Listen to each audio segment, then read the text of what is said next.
नमस्कार, मी धनश्री तुमचं स्वागत करते माझ्या चॅनलवरती हाऊस क्वीन नावाच्या। तर गेले 2-3 दिवस मला व्हिडिओ टाकायला वेळ मिळाला नाही। रादर की व्हिडिओज करत होते मी, पण ते एडिट करायला वगैरे वेळ मिळाला नाही। आज मी हा व्हिडिओ अपलोड करते जो 1-2 दिवसाचा पूर्ण व्हिडिओ असेल। आणि काल मी दही वडे केले होते, त्याची रेसिपी सुद्धा ह्या व्हिडिओमध्ये आहे। आणि आज मी करणार आहे आलू पराठे, जे माझ्या मुलाला खूप आवडतात। आणि ते व्यवस्थित म्हणजे फुटू नयेत। चपातीचं पीठ आपण जे गव्हाचं पीठ मळायला घेतो पराठ्यांसाठी, तर त्यातून ते बाहेर पडू नयेत। म्हणजे जे सारण आपण भरतो बटाट्याचं, त्यातून बाहेर पडू नये यासाठी काय काय करायचं याच्या टिप्स मी तुमच्याशी शेअर करते पराठे करत करत। आणि दुसरी गोष्ट ही की हे व्हिडिओज माझे जे कोण बघत असेल ते जर माझ्या चॅनलवरती नवीन असतील, तर माझं चॅनल हे कुकिंगचे व्हिडिओज मी टाकत असते, माझे व्लॉग्स शेअर करत असते। डेली काही अनुभव येत असतील किंवा माझ्या मनातल्या काही गोष्टी असतील तर त्या मी शेअर करत असते। तर हा माझा व्हिडिओ शेवटपर्यंत नक्की पहा आणि आवडला तर चॅनलला सबस्क्राईब करायला विसरू नका। लाईक, शेअर आणि कमेंट देखील करा। तुम्ही जेव्हा लाईक करता व्हिडिओजना, लाईकचं बटन, थंबचं बटन जेव्हा प्रेस करता ते ब्लू टिक होतं, तेव्हा माझे व्हिडिओज इतरांपर्यंत पाठवले जातात यूट्यूबकडून। सो लाईक करायला विसरू नका आणि शेअरसुद्धा करा, कमेंटसुद्धा तुमच्या ज्या काही असतील त्या टाकत राहा। आणि घंटीचं बटन प्रेस करा की ज्यामुळे मी जेव्हा व्हिडिओज अपलोड करते तेव्हा त्यांचं नोटिफिकेशन तुम्हाला येईल आणि तुम्ही ते व्हिडिओज पाहू शकाल।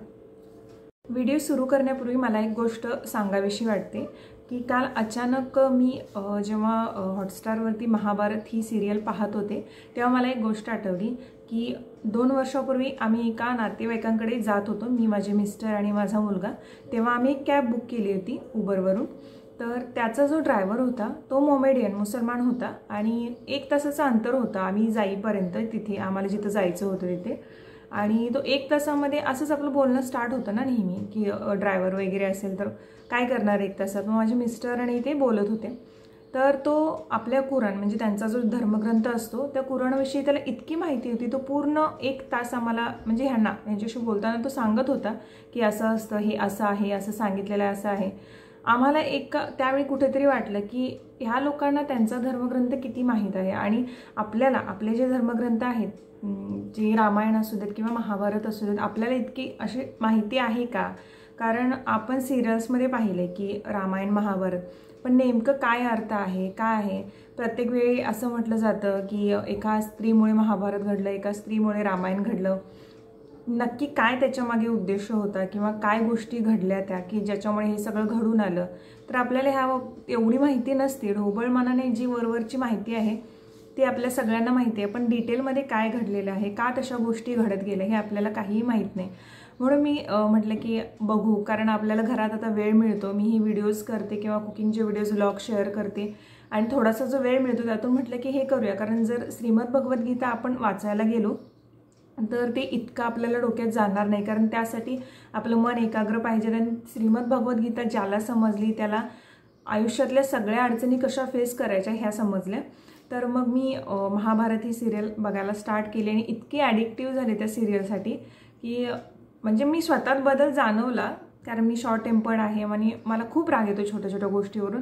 तर मी आता थोड्या दिवसांमध्ये बऱ्यापैकी मला स्वतःत इम्प्रूव्हमेंट जाणवली की एखादा माणूस जेव्हा मित्र चांगला का असावा किंवा मैत्रीण चांगली का असावी, संगत आपली चांगली का असावी, ह्या गोष्टी कळत जातात आपल्याला नेहमी जेव्हा आपण एखाद्या गोष्टी अशा अनुभव करतो। तर जेव्हा मित्र जर कृष्णासारखा असेल तर कुठल्याही अडचणीवरती तुम्ही मात करू शकता, आणि मित्र जर दुर्योधनासारखा असेल तर तुम्ही स्वतः जरी चांगले असाल करण्यासारखे किंवा स्वतः जरी तुमचे विचार चांगले असतील तरी तुमच्या हातून नेहमी वाईट गोष्टीच घडणार। त्यामुळे संगत नेहमी चांगली ठेवावी किंवा आजूबाजूला पॉझिटिव्ह गोष्टी ठेवाव्यात, कारण आपण पॉझिटिव्ह विचार केलो तर तसेच विचार आपल्याकडे येतात आणि आपण जेव्हा एखादा निगेटिव्ह विचार करतो तेव्हा तसेच विचार आपल्याकडे येतात। साधं उदाहरण घ्यायचं म्हटलं तर आपण यूट्यूबवरती जर टाकलं की सॅड सॉंग्स, तर तुम्हाला एखादं सॅड सॉंग्स तुम्ही लावलात तर बाकीचे पण सगळे सॅड सॉंग्सच येतात। जर एखादा कॉमेडी व्हिडिओ लावलात तर त्याच्याशी रिसेंबल सगळे कॉमेडी व्हिडिओज येतात।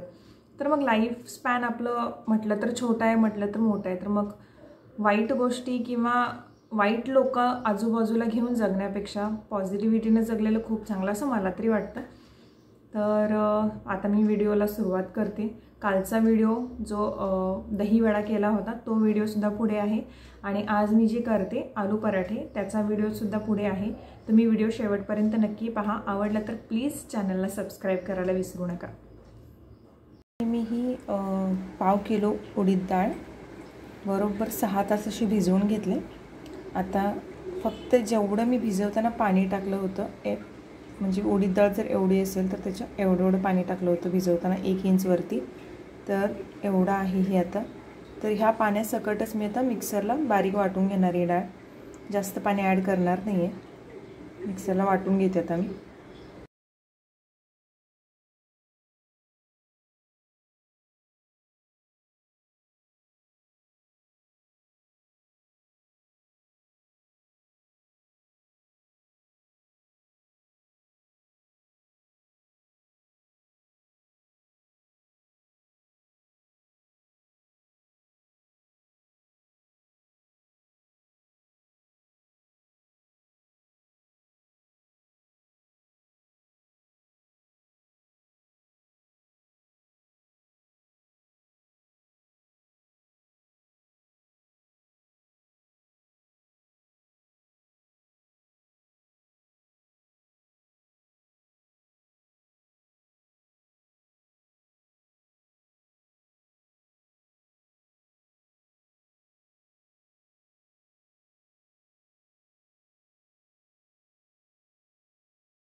तापवायला ठेवलंय.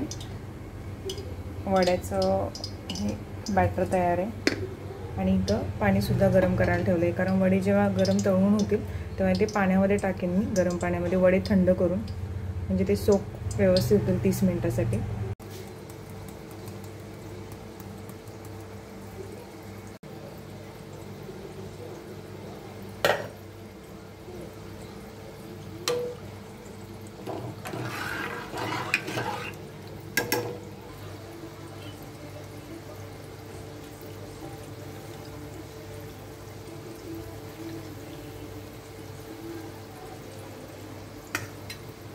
बरं 1 वर्षाने दहीवडे करते मी. कारण मागच्या लॉकडाऊनमध्ये वेगवेगळ्या रेसिपीज सगळ्यांनी ट्राय केल्या होत्या. तर आता आरव सकाळी म्हटलं की त्याला दहीवडा पाहिजे म्हणून मी दहीवडा करायला घेतला. गॅसची फ्लेम मीडियम ठेवून वडे तळायचे.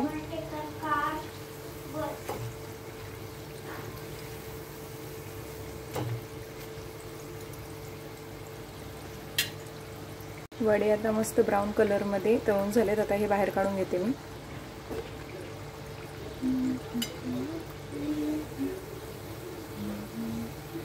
मस्त असे वडे तळून झालेत. आता हे गरम पाण्यामध्ये टाकते मी.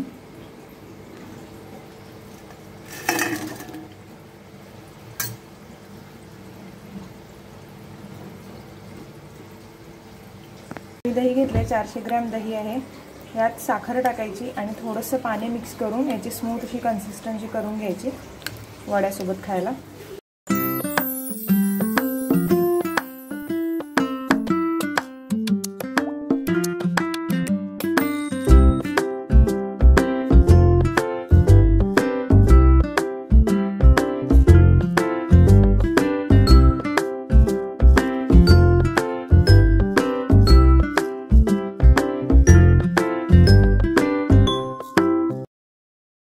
अशा प्रकारे वड्याची दुसरी बॅच पण तळून झाले. दुसरी बॅच सुद्धा मी यामध्ये टाकले. आता इथं गच्च अशी गर्दी झाली.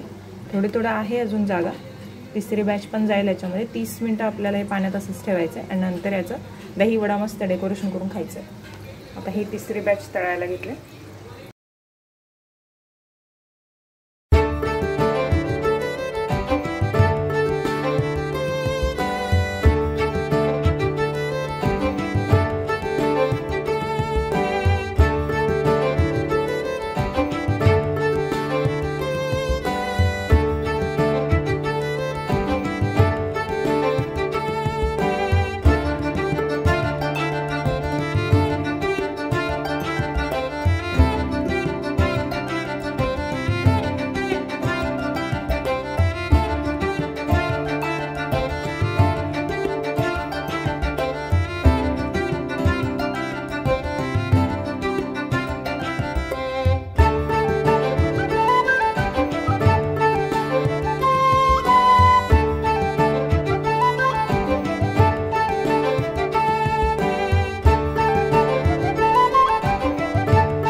बटाटे किती आहेत, 1 2 3 4 5 6 7 8 बटाटे आहेत. हे मी कुकरला पाणी जेवढं ठेवलं आहे दाखवले मी तेवढंच ठेवलं होतं, थोडंसं वर 1 इंच असेल.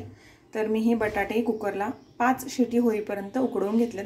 कारण बटाटे जर जास्त शिजले तर ते सारण व्यवस्थित होत नाही आणि एकदम कमी शिजले म्हणजे कच्चे राहिले तर ते सारण नीट स्मॅश होत नाही. त्यामुळे 4 ते 5 शिटी नेहमी काढायच्या कुकरच्या. बटाटे मी सगळे सालं काढून घेतलेत बटाट्यांची. आता ह्याचं सारण बनवायचं आहे.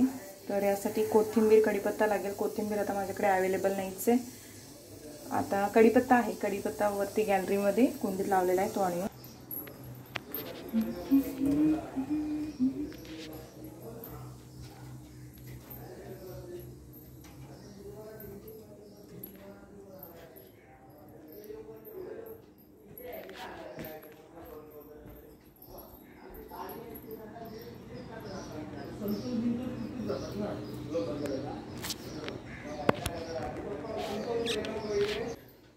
कढीपत्त्याने फ्लेवर खूप चांगला येतो. कुठलाही आमटी असू देत किंवा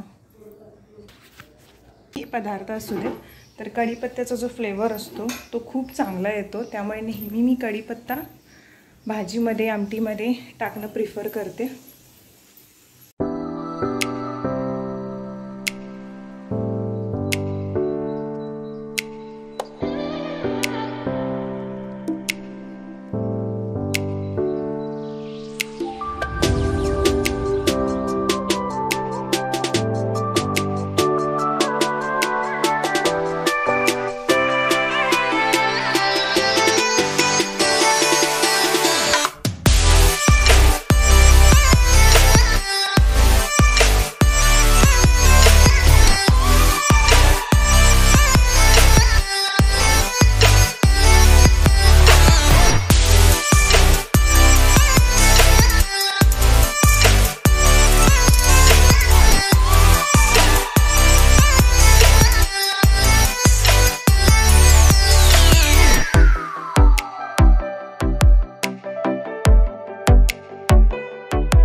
सगळे मसाले एकत्र करून घेतलेत. आता हे मी सारण एका प्लेटमध्ये काढून घेईन आणि 2 चमचे तेलामध्ये ह्याला फक्त फोडणी द्यायची. एक मिनिटासाठी फक्त गरम तेलामध्ये याला फोडणी द्यायची आणि बंद करायचा गॅस.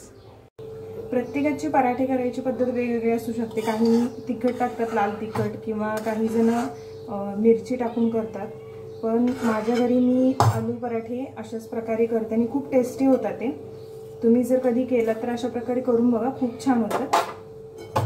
आता हे सगळं सारण मी एका प्लेटमध्ये काढून घेईन आणि तेलामध्ये याला फोडणी देईन जसं की मी सांगितलंय.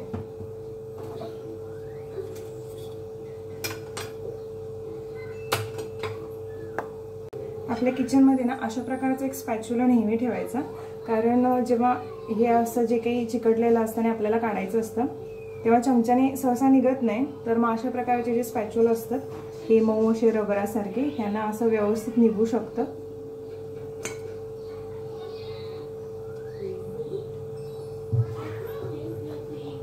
अशा प्रकारे या सारणाचा गोळा होतो पिठासारखा. तर हे 5-10 मिनिटं ठेवायचं किंवा थंड होईपर्यंत असंच ठेवून द्यायचं.